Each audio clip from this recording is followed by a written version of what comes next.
Robert Wagner has been named a person of interest in the death of his wife, legendary actress Natalie Wood. I've stayed silent for too long, but I can't live with that fear anymore. At 61, Robert Wagner's only daughter finally speaks the truth about the night that took her mother's life, the legendary Natalie Wood. For 40 years, she lived in silence, surrounded by family photos taken down from the walls by questions no one dared to ask, and by the cold eyes of a powerful father revered by all of Hollywood. But the memory of that night never let her go. The sound of crashing waves, the whistling wind, and the image of her mother in a nightgown trembling as she stepped onto the deck amid the storm. My mother was afraid of water. She always said it would swallow her whole, but it was my father who forced her onto that boat that night. That statement was an explosion. It didn't just break a family silence. It reopened one of Hollywood's deepest wounds, the death of Natalie Wood accident or something long concealed. And this time the storyteller is not the police, not the press, but their daughter. The one who witnessed, who feared, and who has now decided to speak it all aloud. 1. Every time I close my eyes, I still hear the scream of my mother. Then the sound of things breaking, and after that silence, a silence as cold as death. The daughter spoke in broken breaths, her eyes dimming beneath 40 years of memory. Though time may blur everything else, that night still rises in her mind so vivid it chills.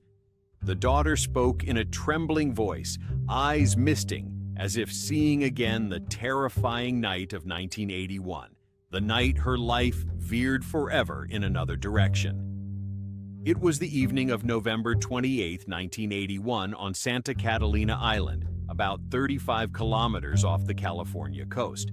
The Wagner family yacht Splendor was moored in the coldest, windiest waters. That afternoon, the weather turned to rain, the wind gusting harder and harder. Natalie Wood begged her husband, actor Robert Wagner, not to go out to sea in the storm. She spoke softly, her voice shaking. "I have a bad feeling, Robert. Can we go in the morning instead?" But Wagner only gave a thin smile, poured more wine, and said flatly, "Don't be foolish. It's just a short trip." He had made up his mind, and no one dared argue. That night, there were 4 people on the yacht: Robert Wagner, Natalie Wood co-star Christopher Walken, and Captain Dennis Davern. The boat left the marina at about 7:30 p.m. as the winter wind began to rise. The sea was ink dark, the sky covered with gray clouds, and the waves struck the hull with a heavy thud. Natalie Wood had feared water since childhood. Her closest friends said she would tremble whenever she saw the ocean at night. In her diary, she once wrote a line that later felt prophetic. "If I die because of the water, believe it wasn't an accident." But that night she couldn't refuse. Wagner had been drinking, and his blind anger made everyone afraid. Around 10 p.m., the air in the cabin grew heavy. Glasses were constantly refilled. Walken later said Wagner started to grow jealous when he saw his wife talking too closely with him. He stared at Walken, then turned to Natalie, his voice thick with alcohol. "You think I don't see it? How you look at him?" Natalie tried to stay calm, tried to soothe him, but tears had already fallen. "Robert, you're drunk. Please stop." Walken stayed silent, stood up, and went to the deck to avoid the argument. Captain Dennis Davern was near the galley then. He heard a chair scrape hard, then a heavy thud against the wall, followed by the crash of glass. A few seconds later came a woman's scream, panicked. "Don't touch me!" Davern started about to run in when Robert Wagner stepped out, face-flushed eyes blazing. He blocked the doorway and barked, "Nothing's happening. Get back to the engine room." His tone was hard-edged with threat. Davern froze, afraid to argue, hearing only wind and rain slamming the hull. About 15 minutes later, when Davern returned to the cabin, Wagner was sitting alone, his face like stone. He said quietly, "She's gone. Maybe out on deck to look at the moon." But that night, the sky had no moon, only black clouds and lightning. Davern immediately checked around the boat, calling Natalie's name, but no one answered. When he swept his flashlight across the deck, he saw the small lifeboat was gone. "She must have headed for shore," Wagner said casually. Davern was stunned, nearly choking. Who could row alone to land in a stormy night like that?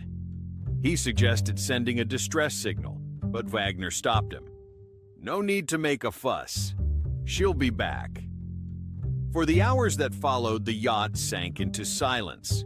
Walken sat in a corner, head in his hands, while Wagner drank quietly, staring into the endless black of the sea. Wind whistled through the rails, waves struck like the ticking of seconds. Davern remembered he had never felt a silence so frightening. Around 7 a.m. on November 29, 1981, the Coast Guard received a belated call from the Splendor. As the sun edged over the horizon, Natalie Wood's body was found floating about a mile south of Catalina. She wore a thin wine-red nightgown, her hair tangled bare feet, her wrists scratched, and her arms bruised. Her eyes were closed, her face still etched with fear. Robert Wagner stood on deck when his wife's body was brought aboard. He said only briefly, "I don't know what happened." No tears, no trembling hands. He turned away, his face unmoved, as if the woman were a stranger. The police took his statement while Captain Davern stood still, hands shaking, carrying the guilt of not breaking that night's silence. Years later, when she spoke again, Natalie's daughter still couldn't sleep whenever she heard waves. "I hear my mother, I hear him." "And then there's only silence," she said. "That silence has haunted me my whole life." The night of November 28, 1981, the last night of Natalie Wood, became a nightmare, not only for one family but for all of Hollywood. A stormy night, a woman gone, and a powerful man choosing silence. 2. The first time I dared to look at my mother's case file, I couldn't breathe. Each line was like a blade. My mother's body, the most beautiful woman of my life, listed as cold evidence: bruises, scratches, injuries. The daughter said this with trembling hands as she turned the yellow document sealed since 1981, the year the world called Natalie Wood's death a tragic accident. But to her, it was never an accident. The autopsy, dated November 30th, 1981, in Los Angeles County, recorded more than 30 bruises on Natalie's arms, legs, neck, and back. Some were shaped like fingers, as if someone had gripped, pulled, or struggled with her. The examiner also noted that the timing of the injuries lined up with when she went missing from the yacht around 11 p.m. on November 28th. That meant Natalie had suffered strong impact before entering the water. Yet the final conclusion in the official report was accident due to loss of balance while intoxicated. A dry, easy conclusion, and to many, unsettlingly implausible. A couple living near the Catalina moorings later stated they heard arguing and objects falling from the direction of the Splendor around 11:30 p.m. The wife said, "We also heard a woman screaming. Then a man shouted, and everything went silent." But their statement never appeared in the public file. Police said it was unverifiable. The husband later told the press that an officer had visited them and advised, "Don't get involved in celebrity matters." Natalie's daughter was 8 at the time, but the memory of her mother coming home with bruises on her face never faded. She remembered asking, "Did you fall?" Mom and her mother only smiled and whispered, "It's okay. Don't tell anyone." Now, reading the autopsy, she finally understood what "it's okay" had meant. It was how a woman hid her fear, trying to protect her child from the harshest truth. The pain came from the husband admired by all of Hollywood. Those close to Natalie said that a few months before she died, she had sought a lawyer to file for divorce. In a private conversation, she told a close friend, "He's not the Robert I once loved. He controls me, watches me, threatens me. If I leave, he'll make me disappear for real." That friend later appeared on a TV program in 2002 and cried as she recalled the line, "I didn't think it would be a farewell." But the 1981 investigation was quickly closed. In less than a week, the Los Angeles Sheriff's Office announced there was no sign of wrongdoing, and the cause of death was recorded as accidental drowning. Hollywood publications at the time ran photos of Robert Wagner in black, in dark glasses, head bowed by his wife's casket like a man shattered by loss. No one dared to question further. Then, time went on. Robert kept acting, appeared on talk shows, received honorary awards, and was invited to write a memoir. They all had one thing in common he never spoke of that night. Until 2011, 30 years after Natalie Wood's death, when the Los Angeles police unexpectedly reopened the case. The reason came from new testimony by Captain Dennis Davern. He admitted he had lied in his first statement because he was under pressure. He said that night Wagner and Natalie had a fierce argument. He heard her scream, heard crashing sounds, and then Wagner ordered him not to leave the helm. When he refused, Wagner warned, "This is my boat. Do as I say or get off." Police re-examined the scene, compared old and new testimony, and reviewed the injuries. And finally, in February 2018, Robert Wagner was officially listed as a person of interest in the death of Natalie Wood. Even so, he was never charged. And as always, he chose silence. When she heard the case was reopened, Natalie's daughter said she sat in her room looking at her mother's photo on the wall, tears falling without end. "My mother cried out that night, and no one helped her. Now they've all spoken, only he stays silent. I don't need anyone punished. I just want the world to know my mother did not fall into the water she was pushed." That line left the host silent. In the studio, no one even dared to breathe, because after 40 years, the truth no longer lay still. At the bottom of Catalina, it was rising with the voice of a daughter who grew up in silence and a pain that never closed.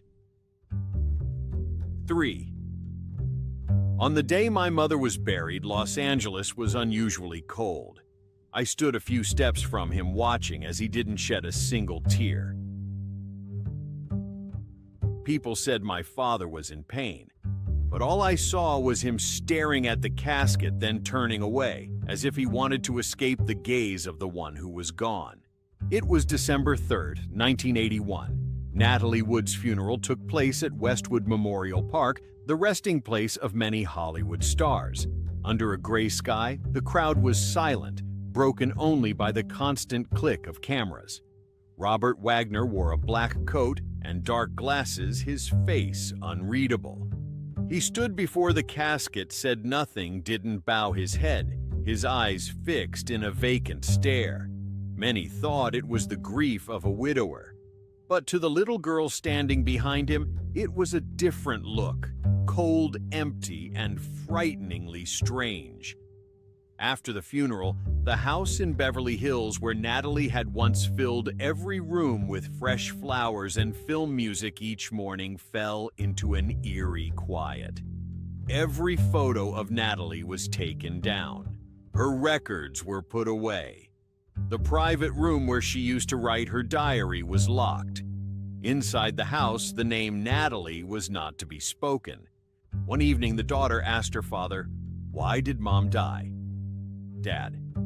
He set down his glass, looked straight into her eyes, and answered slowly, as if reading a memorized line. "Some things are better left unknown." Then he stood up and walked away, leaving the child sitting in silence, eyes brimming.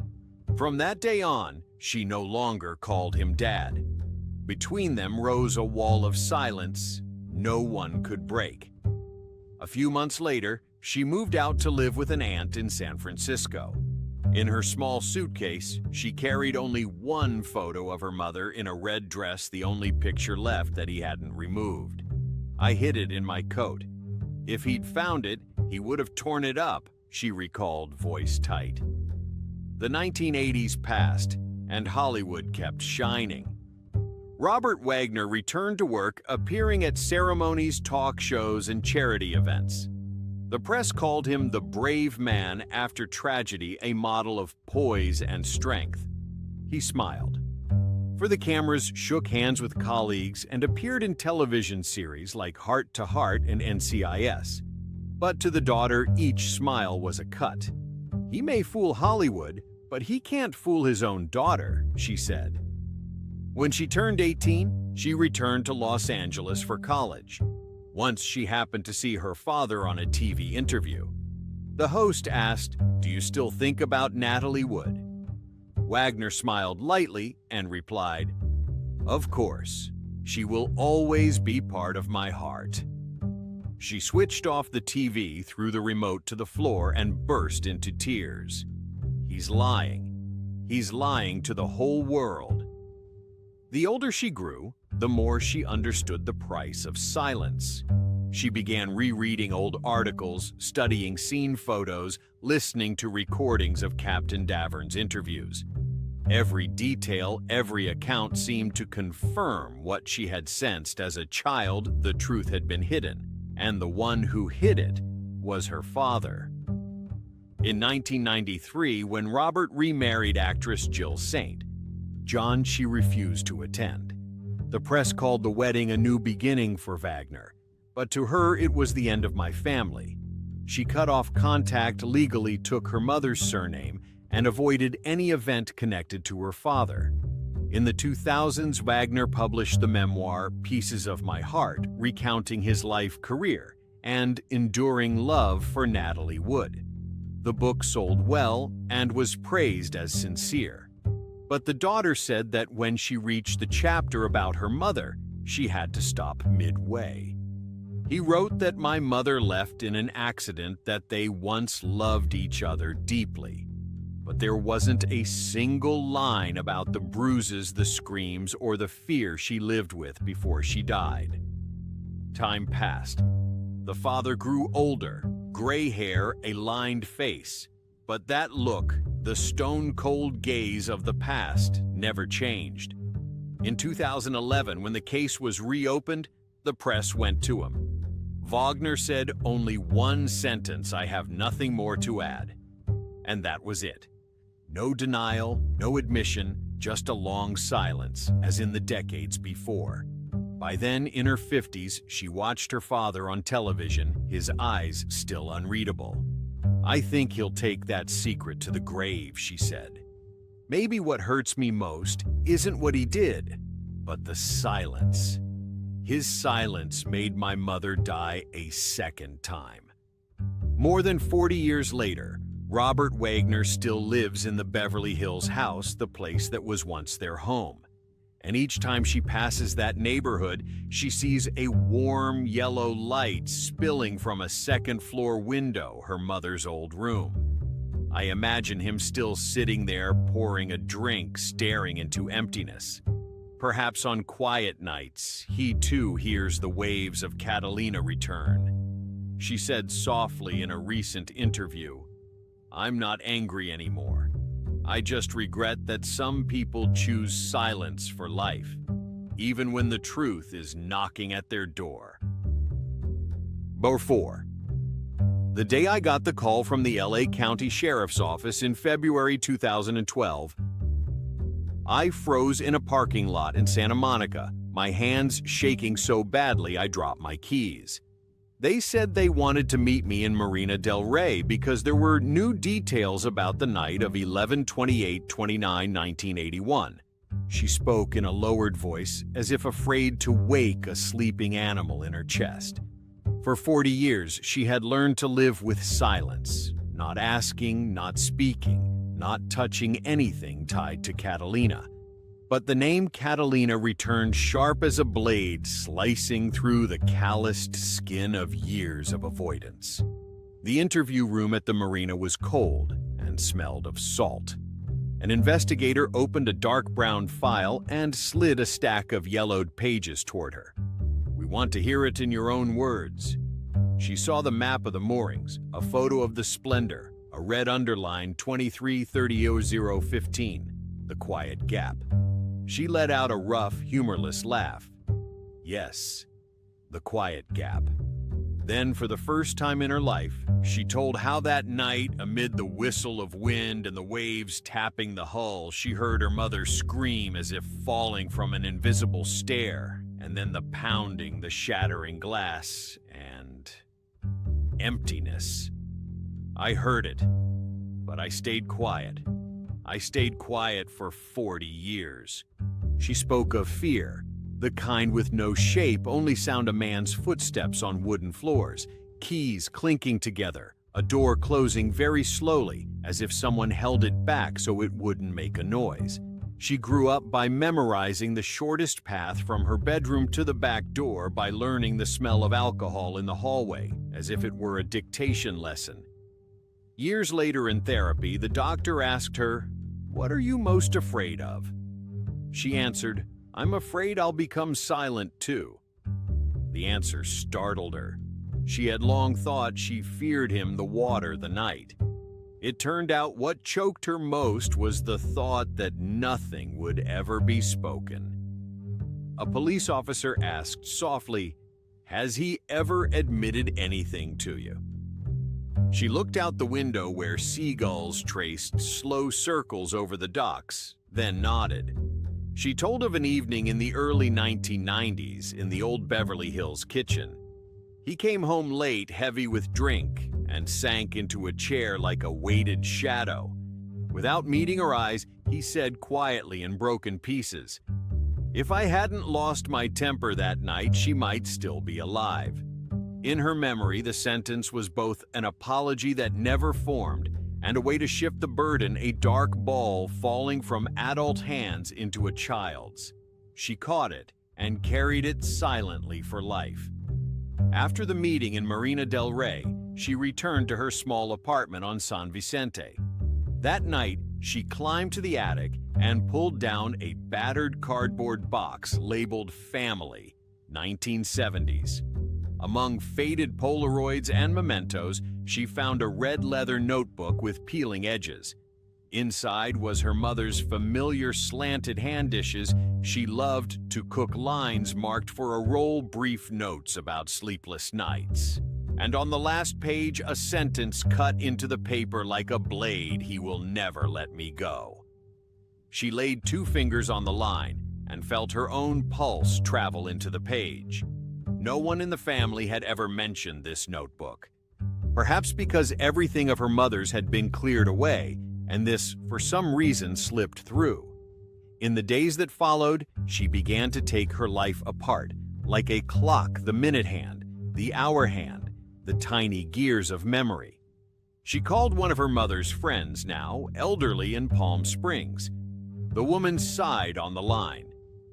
"There were nights she called me and said she was afraid. She said she couldn't bear doors slamming."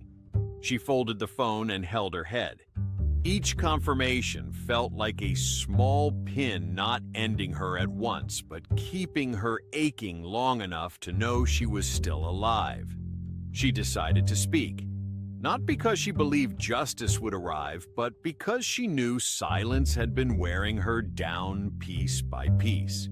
In 2012, she signed a statement, her voice hoarse as she read, "That night, I heard my mother scream and my father smashing things. Every word snagged in her throat." She stepped out of the building. The Los Angeles sky was suddenly clear, the palms swaying lightly. She thought, "I've started to breathe." But awakening doesn't come in a single day. It's a tiring journey mornings when she woke rigid as wood from a dream tasting of salt. Afternoons when she stopped cold in a supermarket at the crash of a glass from somewhere. calls she didn't pick up when the press paired her name with his. Once a producer invited her to a Hollywood Memories program promising to tell everything in a beautiful and safe way. She smiled. Truth isn't beautiful, and it's even less safe. She trained herself to speak without resentment. The therapist taught her to count breaths, to name feelings, fear, anger, regret, shame. "How do you feel when you call him father?" the therapist asked. She was silent, then shook her head. "I have no word." Instead, she learned to say her mother's name louder, clearer, as if drawing the departed close. "Mom, I will tell it." One afternoon in 2025, she stepped into a studio in Burbank. Soft lights, thick soundproofing, a blue velvet chair set at center like an island. The host whispered, "Speak in your own way." She nodded. When the red light came on, she looked straight into the lens through the glass to the 8-year-old standing in the old hallway. Her voice was not loud, not shaking, only slow and clear. "I'm not seeking justice for my mother.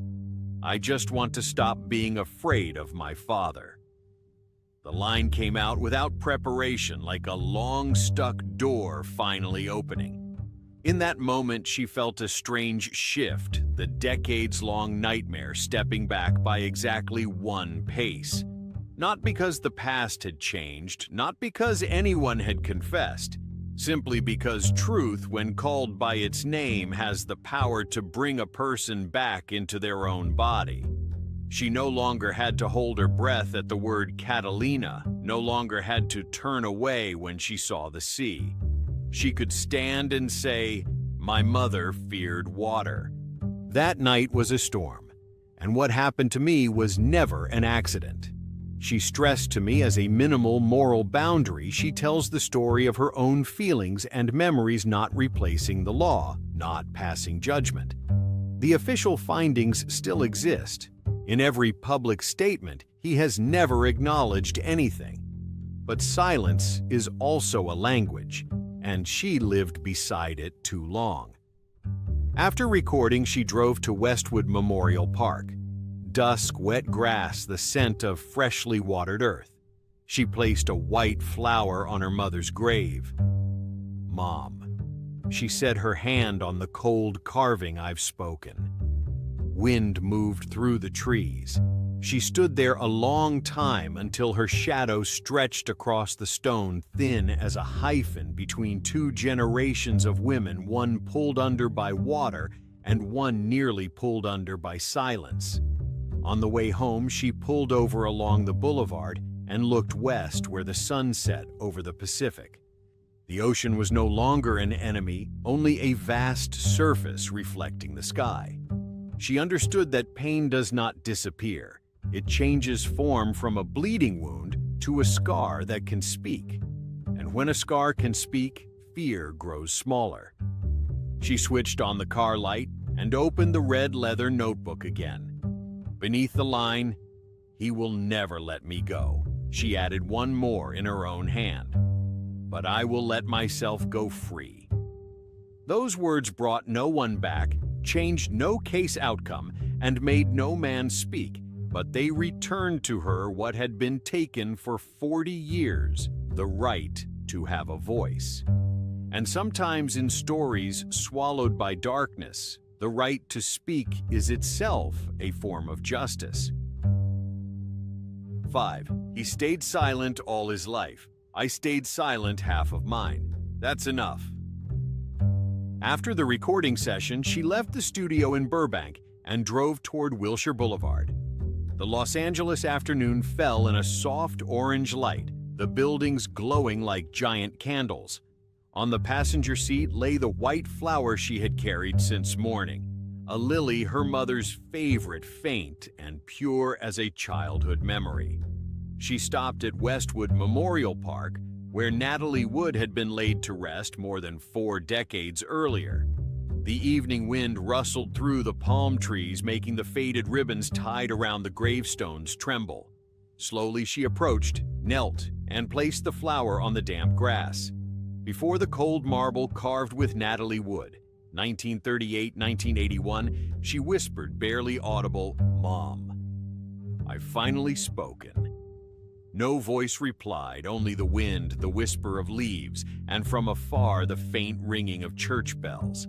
Yet in that moment she felt as though she had opened a door that had been locked for 40 years, a door to truth, to courage, to fear, finally called by its name.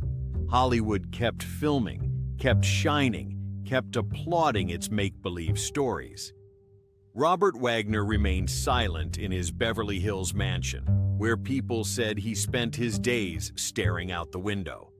But for the first time in 40 years, the world had heard the voice of the daughter he had tried to silence. This story, then, is no longer a case file. It is a warning about the cost of fame, the cruelty of power, and the destructive force of silence. Silence can bury the sound of waves, the sound of tears, even the sound of death, but it can never kill memory. As she left the cemetery, dusk had covered the sky. The sun sank slowly behind the palms, its fading light painting her face in a pale, ashen gold. In her hands was a photograph of Natalie, the one her father had locked away for years. It showed mother and daughter on a beach, wind tossing their hair, and Natalie's smile so radiant it seemed impossible from a woman who had always feared the water. She gazed at the photo for a long time, then smiled not out of joy, but because at last she had given her mother back the voice that had been taken. Driving away from Westwood, the car radio played a song Natalie once loved, "I Feel Pretty" from West Side Story. She didn't turn it off. The voice floated softly, dreamlike, as if from another era. In the fading light, her inner narration closed on a slow, deliberate line, "Truth may be buried." But the nightmare never ended. Because sometimes the pain of a family doesn't stop on a stormy night. It becomes the scar of an entire generation where those who keep silent still live under bright lights, and those who dare to speak pay for it with their whole lives. If you too believe that truth should never be buried beneath fame, leave a like for Natalie Wood, the woman who spent her life proving that light never dies in the dark. Share this story so more people understand that behind Hollywood's dazzling smiles lie fractures that never fully heal. And follow the channel to keep uncovering forgotten stories, the secrets that time, power, and silence once tried to hide. Because in the end, only by facing the darkness can we truly see the light.